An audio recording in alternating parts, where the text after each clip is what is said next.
So I have much been on the track that Starmer really, really, really needs to get out and do some policies now more so than ever. Just this morning, indeed, we've had the announcement that there is going to be deprivatisation of the UK rail industry. Fantastic! Everyone you can poll as basically showing that privatisation of our railway system has been a complete and utter disaster. And yet again, this was brought in by the Conservatives. Now, we do not know at the moment how this new form is going to take, especially under the Conservatives.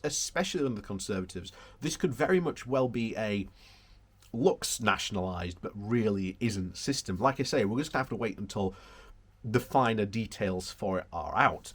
But again, it's an interesting step in the right direction, but this is once again something that we should not be entrusting to the right.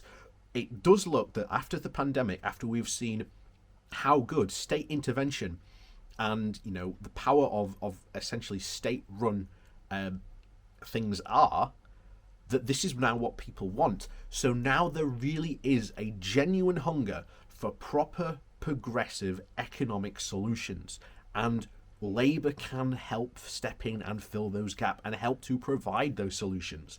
And as I've often said, this is something that we on the left need to push forward. Like I say, look what's going on in America with Joe Biden. Left Democrats have got into the party, elected people in, and have slowly but surely managed to push, or shall we say, pull the Democrats towards the left. Not completely 100% to the left, but you know what? Step in the right direction. And I think, as I've always said, this is why I did what I did to join the Labour Party, because I think doing that is a step in the right direction. And as I always say, you can get more done with a foot in the door than both feet outside. So, today we are going to go over what this new hunger is for economic progressive policies. So, before we do jump into that, please do remember to hit that like, share and subscribe button, and also down below there is a link to my Patreon page, as well as a one-off donation link called Buy Me a Coffee. And as always, thank you to everyone who does support the channel that way. So, on with the article. So, this comes from The Guardian, and the title is Progressive Economic Policies Are Back on the Agenda. Time for Starmer to catch up. Sometimes political parties hit a sweet spot, and their opponents struggle to lay the glove on them. Rapid non-inflationary growth meant that Margaret Thatcher was invulnerable at the 1987 election. Tony Blair was unbeatable in the mid-1990s, when Britain was bored with tired, discredited and a sleazy Tory government. Boris Johnson has arrived at his own political state of grace this spring. Everything has come together. The NHS has played a blinder with the vaccine programme. Record peacetime spending has anaesthetised the pain of a lockdown. A weary population is grateful to be allowed out to hug and go to the pub again. These sweet spots, however, don't last, and they can often be very brief.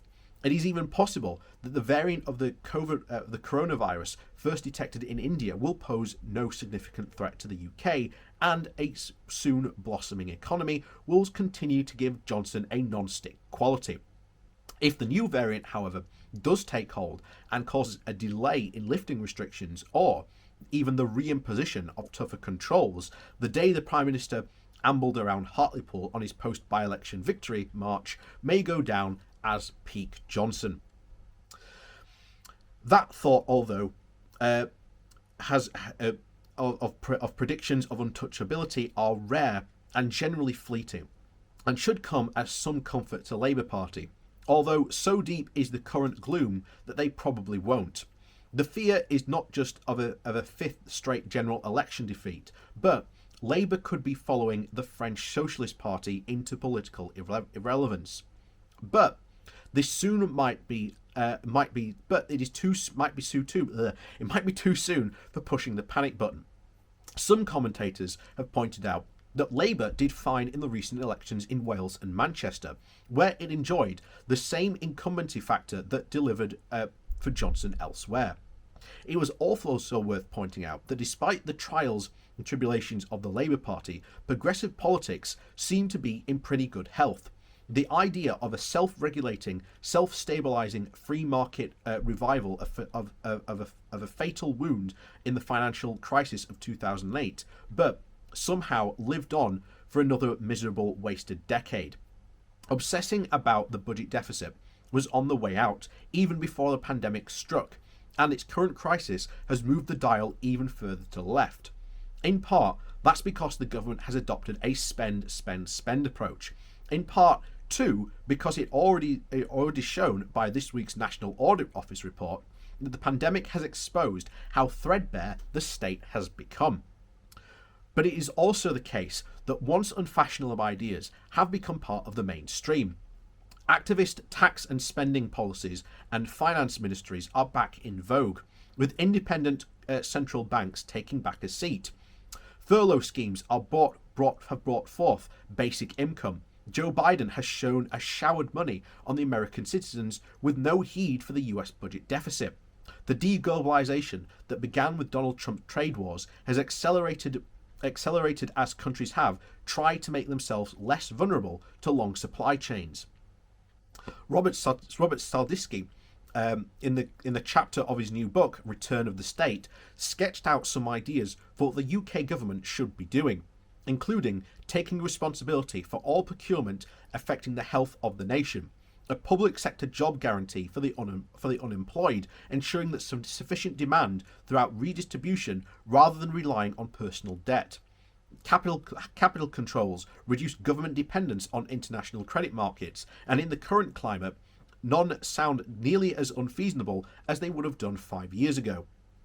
Nor is there any real likelihood of a return to a world of minimal state interference in the running of the economy. A report by the Resolution Foundation and the London School of Economics this week identified the 5 big challenges over the next decade: COVID, Brexit, net zero automation, and an ageing population. It said the UK was neither prepared nor used to the change that would be necessary to meet these challenges. The government has plenty of slogans such as building back better and levelling up, but what it doesn't have is a workable plan. The sting in the tail was the Resolution Foundation and the LES didn't think any other parties had any ideas either. Writing in the New Statesman this month, Tony Blair even said, "Everything about the world we once live in, and still the one that we might about to live in, cries out for a progressive response." And he was right. One of Labour's frustrations is that a party on the right has been entrusted to do the things the party on the left would feel more comfortable doing. To an extent, Starmer has brought that on himself by getting sidetracked by socialist and cultural issues. There was perhaps a rationale for these wild free market ideas, and when they were preeminent, because having lost the economic argument, the left sought to move to the debate to areas it felt were more comfortable. There is no such excuse today. The economic argument is there to be won, and Labour can take comfort from the fact that it has done so before. It was almost 8 decades since the Belveridge report identified 5 giants bearing the way to progress: weight, ignorance, disease, idleness, and squalor. Labour turned the giants into 5 policies objectives: tackling poverty, improving schools, creating the NHS, ensuring full employment, building houses.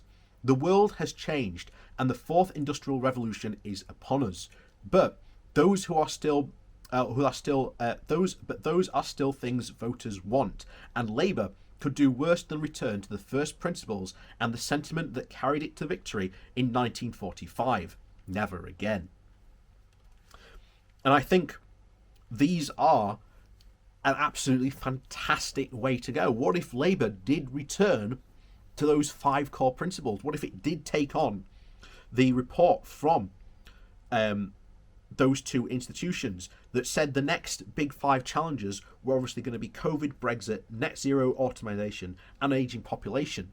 What if Labour came up with 5 of those 5 really good policies to tackle those challenges and to make things better. And you could start there. You could start there and you could progress from there.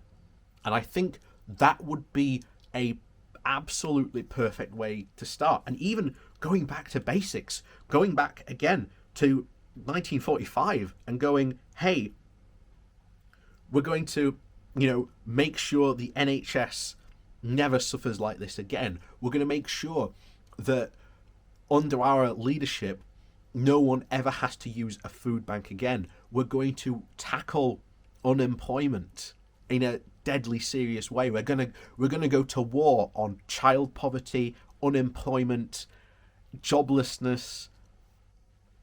It would be absolutely fantastic to see Starmer take on a progressive policy like that. And it would be, I think, a truly transformational period in the Labour Party. But unfortunately, as was stated at the beginning, we are still, unfortunately, in this self-flagellation stage. And of course, we have more by-elections coming up. And what's to happen? We don't know.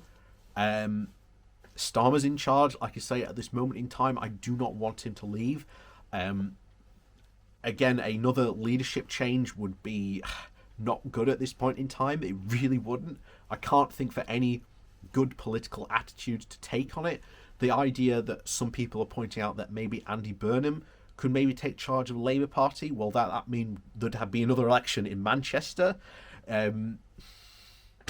Again, we need to move forward. And yes, sometimes, as I've always said, in politics, you are never going to get 100% of what you want.